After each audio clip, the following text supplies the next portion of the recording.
Adams was a brave, dynamic, and resourceful woman whose story is just now being uncovered by historical research. In the spring of 1891, she was born in Poland to a Jewish family and given the name Chava Zlojchever. When she was just 20 years old, she decided to strike out on her own and immigrate to the United States. On June 4th, 1912, after a 9-day journey, she disembarked in New York City. The English version of her Polish name was Ava. But upon arriving in the United States, she began using the name Eve because she thought that it sounded more American. It was several years later when she began using the last name Adams. So it turns out that in addition to being brave, Eve was witty too. Jonathan Ned Katz, who has written a wonderful biography of Eve, suggests that her new name could be a symbol of an origin story and also hint at the fact that she felt both feminine and masculine. Eve Adams was a play on Adam and Eve. For the next several years, Eve worked in a factory and joined a group of anarchists in Greenwich Village. Eve and her friends took stances against war and capitalism while supporting progressive views on sexuality and love. Eve made no secret of the fact that she loved women, and she often dressed in a style that was considered masculine at the time. By 1919, Eve began traveling all across the United States, selling anarchist and socialist, communist, and radical labor publications. Years later, Eve stated, "What a price I paid for my courage and perhaps foolishness."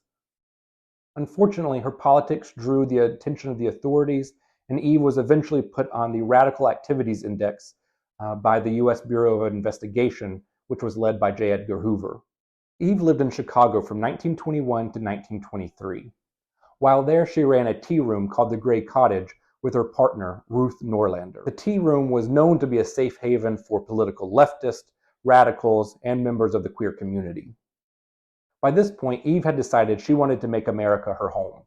So in November of 1923, she moved back to New York City and applied to become a U.S. citizen. Inspired by her success in Chicago, she decided to open a tea room there in New York City. It was opened in 1925 and called Eve's Hangout. It quickly became a popular spot for leftists, authors, artists, and LGBTQ folks. It was at this time that Eve also wrote a groundbreaking book called Lesbian Love. It was one of the earliest pieces of American lesbian literature. In the book, she told stories that she had either heard or experienced firsthand during her travels across America. Of course, she changed the names of everyone in the book to protect their identity, and she only ever distributed a few copies to folks in her own circle. But in 1926, Eve was arrested for publishing that book, and the authorities charged her with distributing obscenity. Additionally, the authorities accused Eve of trying to have sex with the female police officer that they had sent to arrest her. After forcing her to serve 18 months in prison, the US government then deported Eve back to Poland in December of 1927. One newspaper at the time reported that the morals of this 35-year-old woman were not what this country demands of a would-be citizen. Eve spent a couple of years in Poland, and then in 1930 she moved to Paris. That's where she met a Jewish woman from Switzerland whose name was Hella Olstein. Officially, Eve was hired to take care of Hella's house, but it was well known that the two were a couple. After the outbreak of World War II, Eve tried to find a way for her and Hella to get out of Europe. She wanted to return either to the United States or go to Palestine, where her brother was. But unfortunately, the sheer amount of paperwork and money that was required proved to be too much.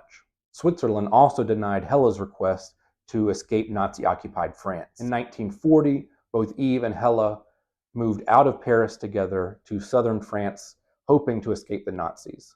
On December 7, 1943, local authorities arrested Eve and Hella because they were so-called foreign Jews. They were turned over to the Nazis, and then about 10 days later, the Nazis deported them by cattle car all the way to Auschwitz with approximately 850 other Jews.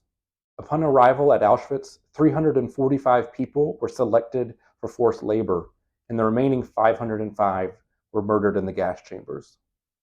At the time of liberation in January 1945, there were only 31 survivors of that transport still alive. Eve and Hella were not among them. Eve had lived her life to the fullest, despite living at a time when she had to face opposition for being a woman, for being Jewish, and for being lesbian. She embraced who she was. She struck out on her own to forge a new life for herself, while she also created spaces for other people to embrace their own identities. May we honor her legacy by doing the same today.